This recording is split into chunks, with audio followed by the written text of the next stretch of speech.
I look back at old pictures of myself and old videos and I cringe so bad. You are going to look back at your old self and you're not even gonna recognize her. Creating a vision board is one part of it, but take it a step further and let's create your 2025 avatar. A vision board is great because you get to see what exactly it is that you want to accomplish the upcoming year. What are the little things that you want to achieve? But who is the person that's going to be living that life, receiving those things? Not you, not the version of you that you are right now. So who is the person that's actually going to be living that life in 2025? How does she act? How does she feel? How does she deal with issues? How does she interact with people? What does she do on the weekend? You have to get down to the detail to really envision who you are, because it's not just about envisioning, it's about acting like that person. And let me tell you exactly why this is more important than your vision board. There's a lot of drama going on right now with the Darnell sisters on TikTok because their Christmas haul, they had a ton of designer items that a lot of people kind of assumed were fake, and I'm not here to get into that. My whole point with bringing that up is that for a very long time since they were on TikTok, they've always showed off all of their designer goods, everything that they own. It happens to be really expensive things, so everybody just always assumed that they came from a very wealthy family, and that's just their lifestyle. And even if all that stuff is fake, everybody from the outside in assumed that it was all real because they acted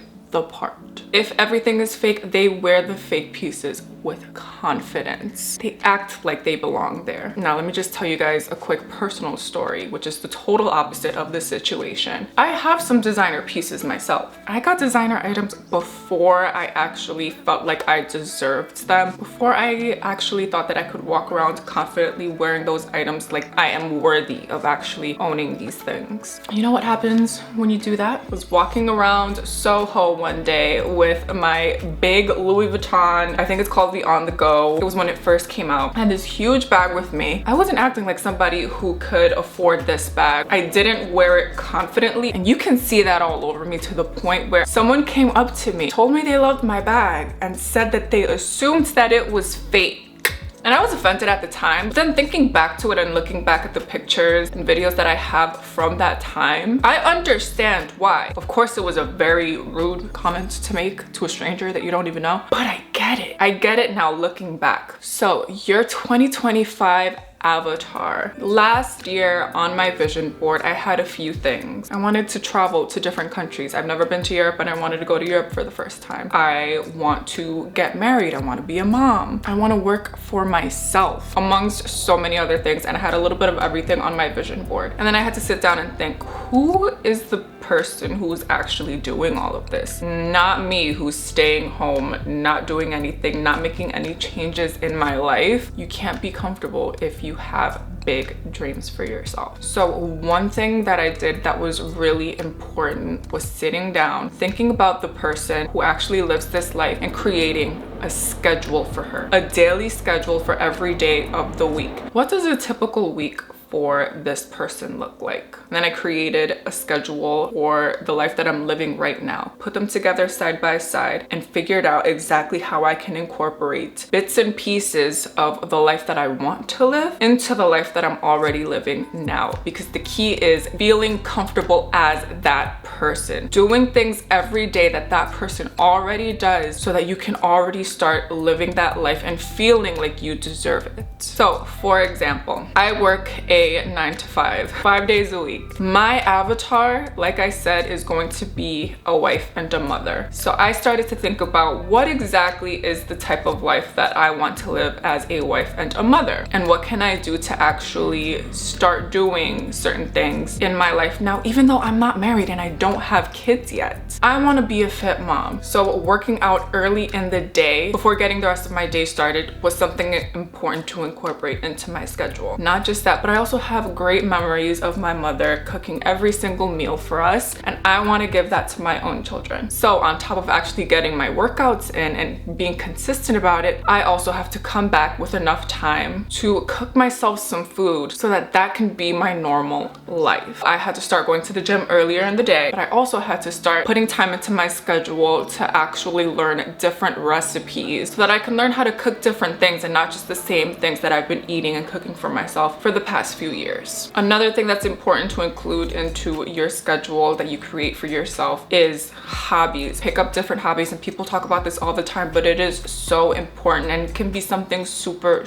simple. Stepping out of your comfort zone and trying new hobbies is the way to do it. And when you're thinking about your avatar, you have to think, who are her friends? Who are the people that she's hanging out with? Who are the people that she's interacting with on a day-to-day basis? Who are you going to be hanging out with in the future that's going to bring you closer to the life that you want to live? If you want to be a stay-at-home mom, stay-at-home wife, and you want that to be your friend group, then you have to think those people are not sitting down talking about their jobs. They have hobbies. They like to go to exercise classes. They like to do gardening. Some people like to play sports like tennis. A lot of people like to ski. A lot of people like to play golf. A lot of people like to go to museums. You have to think about the type of people that your avatar is going to be interacting with and get closer to those people. Get used to being in those spaces so that you can get comfortable and feel like you belong there. And this is really important because it gives you something to talk about with people that you are trying to become friends with. You really don't know anything about. If one of your goals is to be really wealthy, just like everybody says, you have to put yourself into those spaces and actually take maybe one day out of the week or one day out of the month, if that's all you can do. Put it into your calendar that you're going to go outside and, I don't know, go to that hotel bar that everybody goes to, or I think that's the most common thing that I've heard a lot of people say, or sign up for a club or something like that, where you know that these people are all going to be, but you have to be prepared with what you're going to do when you actually get there, and that's where your hobbies come in. If you have something to talk about that's in common with the people that are going to be at these places that you are going to put yourself in, it makes it so much easier to build these connections. If you want to be wealthy in the future and you want to be around wealthy people, have wealthy friends, what do? You have to do a little bit of research. Do they like going skiing in the winter time? Is that what they do for vacation? Try and take maybe like one day out of the month or something to learn how to ski if that's something that you don't know how to do. And I know it might be hard depending on where you live, but for me, for example, I learned how to snowboard and I learned how to ski. I'm not gonna say that I'm the best at it, but a lot of people, more people than I actually thought, that's something that they do every single year and that they've done every single year since they were kids. It's just a completely different crowd than what I was used to in the past. I grew up with a lot of Caribbean people. Nobody skied, everybody went to the beach. I live in New York. A lot of people ski and snowboard because obviously there's winter here. I'm from New York City. I don't have a car. I don't have access to going to the mountains every other weekend to learn how to ski and snowboard. So I actually learned at the American Dream Mall, where there's an indoor ski slope. And then over time, I was able to take trips to different places and actually ski in the mountains as well. But that's something that I made myself do so that I can, one, have a different hobby, learn something new even as an adult. But now I have something to talk about with a lot of other people that I would have never been able to speak on before. If one of your goals is to become someone who travels a lot, start off small. If you're from New York City, take the Long Island Railroad and go into Long Island and just explore for the day. If someone's talking about their trip to Italy and they start talking about museums, you can talk about your day trip to wherever you go to that had a really nice museum and a really nice exhibit. If you do small things like this and start incorporating these things into your schedule, you start to feel more comfortable talking to different types of people and actually being able to relate to these people, even if you don't do the same exact thing, and you start getting more comfortable living that life. And when I tell you, the opportunities that will open up for you even by doing these little things are incredible. Now, if your avatar is a married woman, a mother, you have to think about who exactly it is that you are going to want to be married to. You have to create an avatar for your husband as well.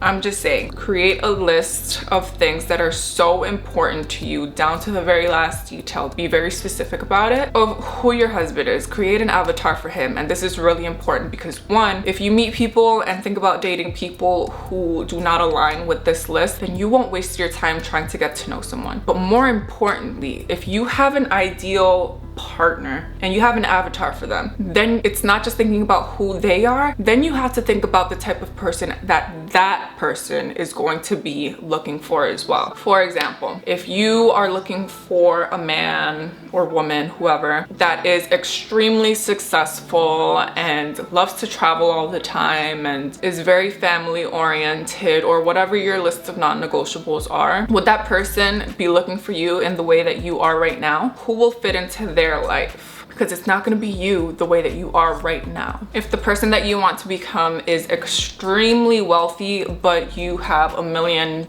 in debt, I hope not. You have to start thinking about how you would deal with certain situations. So if your avatar is extremely wealthy, that means that they are good with handling money and they know how to create wealth for themselves. They're not scared to look at their bank account. They're not scared of jumping into different opportunities that will help them expand. But you today, you're scared to look at your bank account because you're scared of all of the money that you don't have and you're scared of all of the debt that keeps piling up. So what can you do now to actually make yourself more comfortable with looking at your bank account and getting your debt down to the point where you don't owe anybody any more money and your money is multiplying? How would you change your view on money? The more you show up as your avatar every single day and the more comfortable you get with doing things little by little, the easier and quicker it's going to be to attract the life that you want and everything on your vision board. Now, if you don't know where to start because you don't know anybody that's even remotely close to living the type of life that you would like, use social media for this. And this is something that I have never understood. I've seen a lot of people say that they have to take a break from social media or they have to unfollow so many people because they see them living the life that they want to live themselves and they get so jealous and upset because they're not living that life right now. And I've never understood it because the way that I use social media is, one, obviously maintaining relationships with people that I know in real life, but one of the important things that I use social media for is to actually be inspired. I follow people intentionally who are living the life that I would love to live, or aspects of the life that I would love to live, because I'm not trying to live anybody else's life, but I want to see what it's like for those people. What is it that they do? Where is it that they go? What's normal for them? And what are bits and pieces that I can learn from so that I can start doing myself? I don't look at it as this person has something that I want and I don't have it, so I'm pissed about it and I'm just gonna unfollow them to make myself feel more comfortable. Get uncomfortable, feel inspired, and understand that if it happened for them, it can happen for you too. And the people that you should be unfollowing are the people who are living the opposite life that you want to live. I had to unfollow a lot of people who are just living the worst type of lifestyle that I could ever imagine, that I don't want to see on a daily basis. I want to see people traveling with their kids. I want to see people getting married. I want to see people doing so well in their business. I want to see that type of stuff. I don't want to see people with so much drama because they are being cheated on or because whatever the situation may be. That's the total opposite of what I'm looking for. And of course, take everything with a grain of salt. You can't believe everything that you see on social media, but for me, it's just about inspiration. And if you have big dreams, you have to be bold. The universe favors the bold, and the way that you get comfortable being bold and getting close to the lifestyle that you want to live is by picturing her and who she is and living every day as that person. Dream big, you guys. It can accomplish anything and everything, and I'm excited to see what the new year holds.